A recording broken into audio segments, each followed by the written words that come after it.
I'm gonna tell you a story. And the first thing you gotta understand is time doesn't work the way you think it does. You can call me Oracle, because I'm the one who's talking to you. Quick note for those who are curious. The reason I say that is because that's literally what an oracle, what the word oracle basically means. It means someone is talking. Welcome to the cult, so to speak. Alright, so quick update on some stuff I've been doing. Previous videos I've had Gonachakra. It's a very, very principal part of Tantric Buddhism. It's a Tantric feast. But I mentioned before I'm a Buddhist monk. Now, part of my altar setup, I'm not really revealing anything by telling you all this. Bhaja schools are very big on secrecy about a lot of things, but it usually keys into the mantra. Mantra is actually an interesting word in Sanskrit. It can mean a lot of things.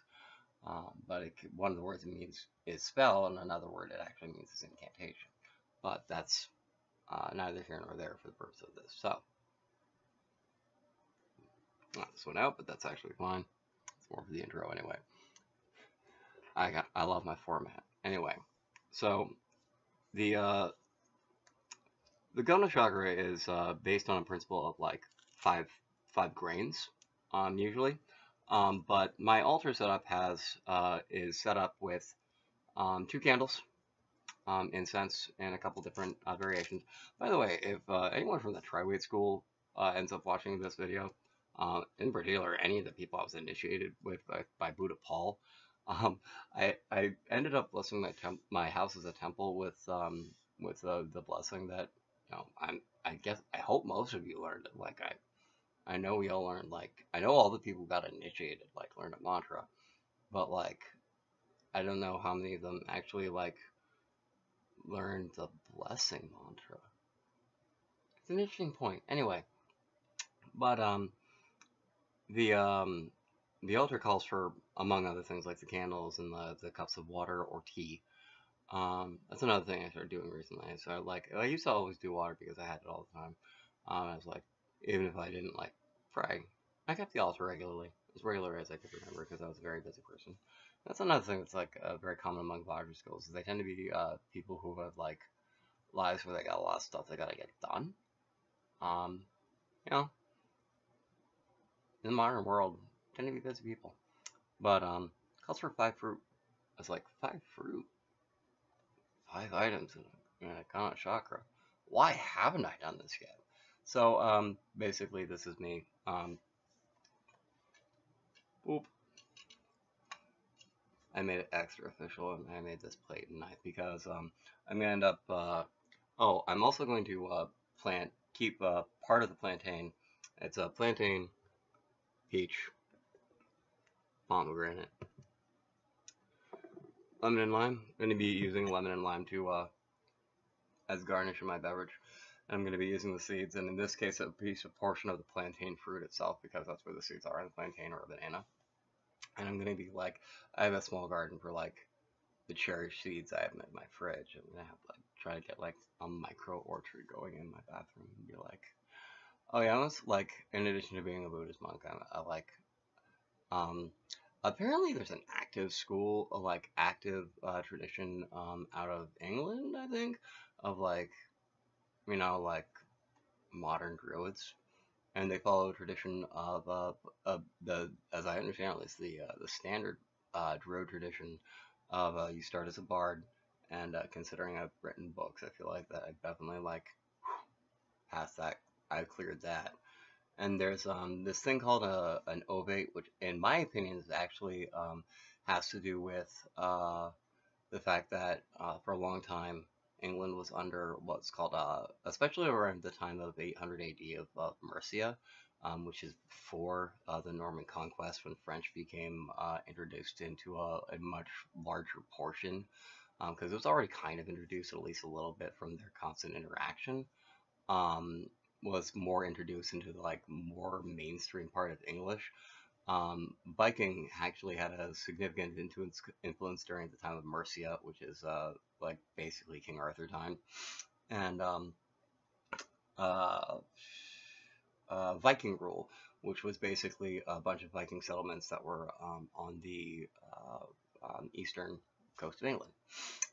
So I think there's some intermingling of Ogham, which is the Druid tree language, and Viking runes.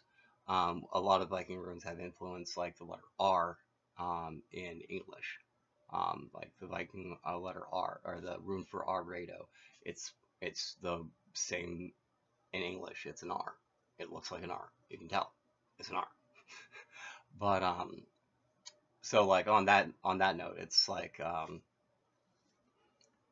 there's if you take ovate and you replace the V, which is sometimes which in Roman, in like Roman lettering, a V is actually a W sound. This is something you like some people who study Latin will know. Like my brother studied Latin in high school, and this is part of how I know this.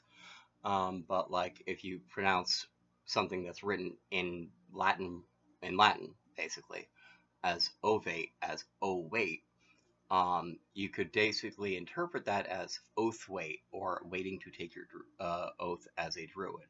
And so there's like they had this notion that like the book I read about it actually belonged to a dear friend of mine who passed Christmas Eve, who had a book on something that my mother also read, which is a book on Druid traditions. Include the initiation cycle, included Bard, Ovate, and then Druid. And they also, if you understand the way that was supposed to work in terms of Druids as effectively a form of the local government, and especially back then in terms of like 800 AD, basically the Bards were effectively supposed to be lawyers. The Ovates were effectively like bailiffs and like detectives, and they were the people who like, and after like they became bards, because they had to become bards first, after they came to understand like what the laws were, they would like go from place to place and like bring people to see the druids who ended up being the judges. And that's part of why when Catholicism ended up taking over, the druids were kicked the F out by St. Patrick, because they were effectively the law keepers of the old law that the Christians were trying to replace.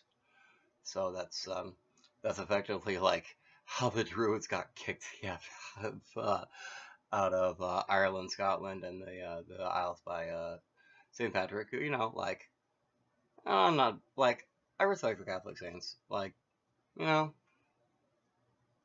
it's easy to hate on them, because it's easy in a lot of ways to hate on more mainstream religions, and like, but by the same token, I also saw some bumper sticker when I still like lived at a particular address that said the real persecuted ones, and it had a picture of the cross. It's like, no, you're not.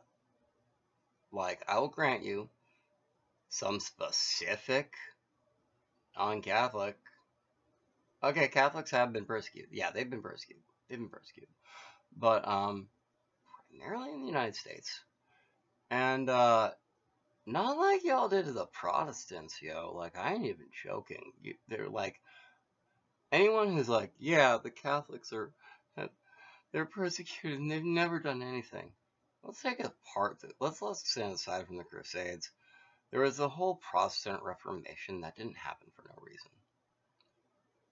Pope ain't saying it didn't happen for no reason. I don't see why other Catholics shouldn't be like the Pope in at least admitting that the Protestant Reformation happened for a reason. Just saying. Anyway, neither here nor there. Alright, now that I've done my update, told you about what I'm doing with all this, I'm gonna dig in. Alright. I'll probably at least film another one a little bit. I'm not really sure yet, but maybe after I've had some more of this. But this is Oracle, and I'm the one who's talking to you. Dream safely, everyone.